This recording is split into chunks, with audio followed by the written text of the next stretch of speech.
We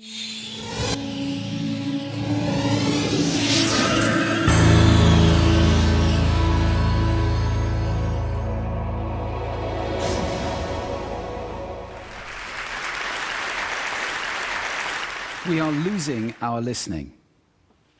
We spend roughly 60% of our communication time listening, but we're not very good at it.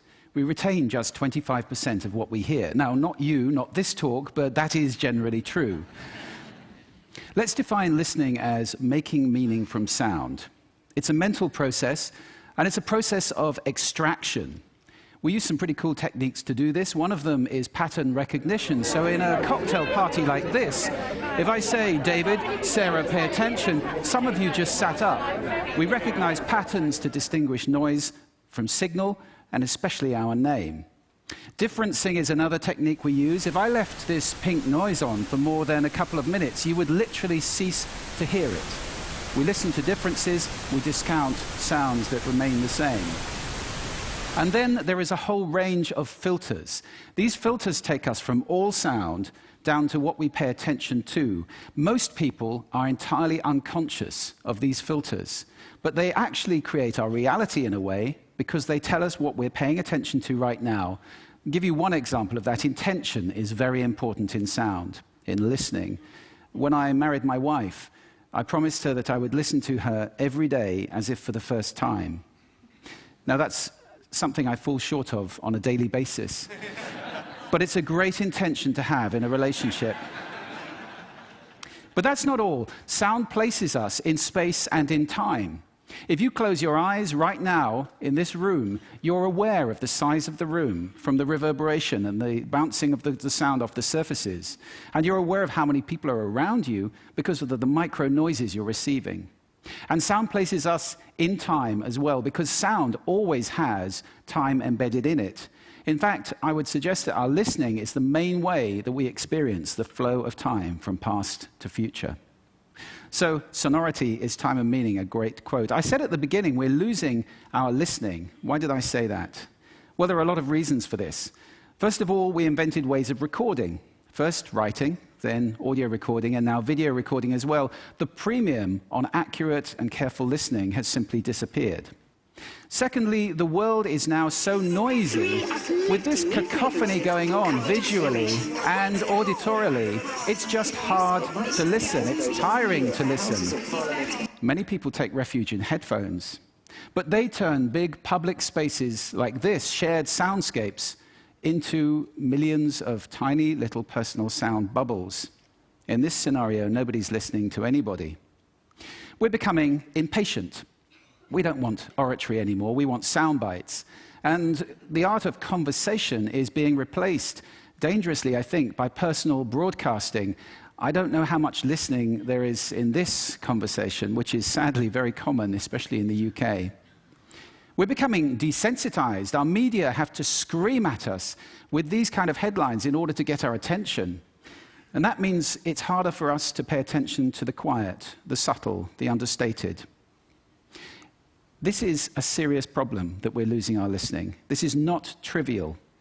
Because listening is our access to understanding. Conscious listening always creates understanding. And only without conscious listening can these things happen. A world where we don't listen to each other at all is a very scary place indeed.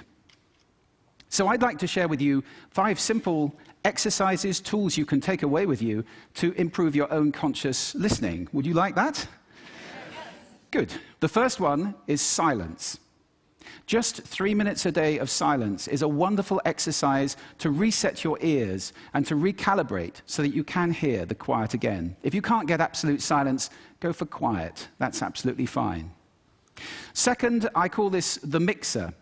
So even if you're in a noisy environment like this, and we all spend a lot of time in places like this, listen in the coffee bar to how many channels of sound can I hear? How many individual channels in that mix am I listening to? You can do it in a beautiful place as well, like a lake. How many birds am I hearing? Where are they? Where are those ripples? It's a great exercise for improving the quality of your listening. Third, this exercise I call savoring, and this is a beautiful exercise. It's about enjoying mundane sounds. This, for example, is my tumble dryer. It's a waltz. 1, 2, 3, 1, 2, 3, 1, 2, 3. I love it. Or just try this one on for size.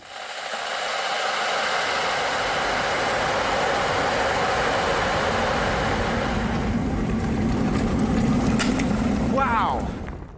So mundane sounds can be really interesting if you pay attention. I call that the hidden choir. It's around us all the time. The next exercise is probably the most important of all of these. If you just take one thing away, this is listening positions. The idea that you can move your listening position to what's appropriate to what you're listening to. This is playing with those filters. You remember I gave you those filters at the beginning? It's starting to play with them as levers, to get conscious about them and to move to different places. These are just some of the listening positions or scales of listening positions that you can use. There are many. Have fun with that. It's very exciting. And finally, an acronym. You can use this in listening, in communication. If you're in any one of those roles, and I think that probably is everybody who's listening to this talk. The acronym is RASA, which is the Sanskrit word for juice or essence. And rasa stands for receive, which means pay attention to the person, appreciate, making little noises like, oh, okay. Summarize, the word so is very important in communication, and ask questions afterwards. Now, sound is my passion, it's my life. I wrote a whole book about it, so I live to listen. That's too much to ask for most people. But I believe that every human being needs to listen consciously in order to live fully. Connected in space and in time to the physical world around us, connected in understanding to each other, not to mention spiritually connected, because every spiritual path I know of has listening and contemplation at its heart. That's why we need to teach listening in our schools as a skill. Why is it not taught? It's crazy. And if we can teach listening in our schools, we can take our listening off that slippery slope to that dangerous, scary world that I talked about and move it to a place where everybody is consciously listening all the time, or at least capable of doing it. Now, I don't know how to do that, but this is TED. And I think the TED community is capable of anything. So I invite you to connect with me, connect with each other, take this mission out, and let's get listening taught in schools and transform the world in one generation to a conscious listening world, a world of connection, a world of understanding, and a world of peace. Thank you for listening to me today.